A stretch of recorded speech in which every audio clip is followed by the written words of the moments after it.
Imagine receber uma ligação do homem mais poderoso do mundo, uma oferta que mudaria sua vida para sempre. Dinheiro ilimitado, influência política, acesso aos corredores do poder. E então, dizer não. Esta é a história de como Billy Graham enfrentou a maior tentação de sua vida. E a escolha que ele fez revelou o verdadeiro caráter de um homem de Deus. Década de 1950.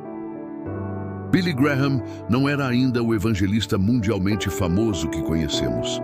Era apenas um jovem pregador batista da Carolina do Norte, com paixão ardente por almas e uma mensagem simples. A Bíblia diz: mas algo extraordinário estava acontecendo.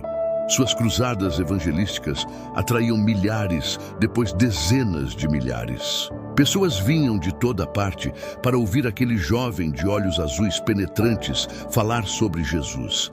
E então, os telefones começaram a tocar. Primeiro, foram empresários oferecendo patrocínios milionários. Depois, políticos querendo associação. E, finalmente, a Casa Branca. Billy Graham tornou-se conselheiro espiritual de presidentes. De Eisenhower a Trump, 12 presidentes buscaram sua orientação. Ele tinha acesso que pastores só sonham, mas com esse acesso vieram propostas, ofertas sedutoras.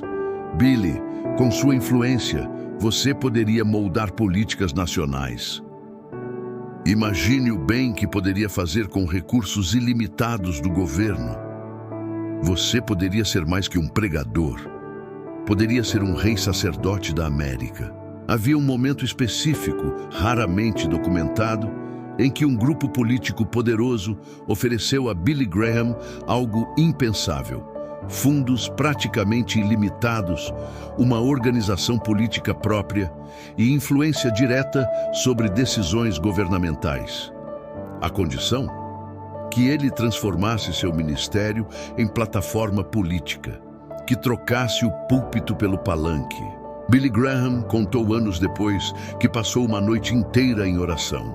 Não conseguia dormir. A oferta era real, legítima, poderia mudar a nação. Mas algo o perturbava profundamente. Graham escreveu em seu diário: hoje me lembrei de outra tentação, no deserto, quando o diabo ofereceu todos os reinos do mundo a Jesus, e Jesus disse: vai-te, Satanás. Ele percebeu algo crucial. Jesus nunca buscou poder político. Pilatos ofereceu a ele reinos. Multidões quiseram fazê-lo rei, mas ele escolheu uma cruz. Na manhã seguinte, Billy Graham ligou de volta e disse não. Ele recusou o palácio e escolheu a cruz. Dessa experiência, Billy Graham estabeleceu princípios que guiaram seu ministério por 60 anos. Princípio 1. Billy Graham recusou dezenas de ofertas lucrativas. Manteve um salário fixo e modesto de sua organização. Enquanto outros evangelistas construíam impérios, ele vivia em uma casa simples nas montanhas. Princípio 2. Nunca estarei a sós com uma mulher que não seja minha esposa. Conhecido como regra Billy Graham, foi criado para proteger sua integridade. Ele sabia: o poder corrompe e ele precisava de salvaguardas.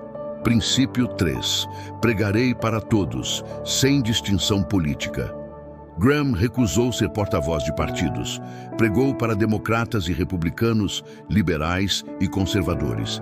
Ele dizia: meu trabalho é apontar para Cristo, não para candidatos. O resultado: Billy Graham pregou pessoalmente para mais de 215 milhões de pessoas em 185 países.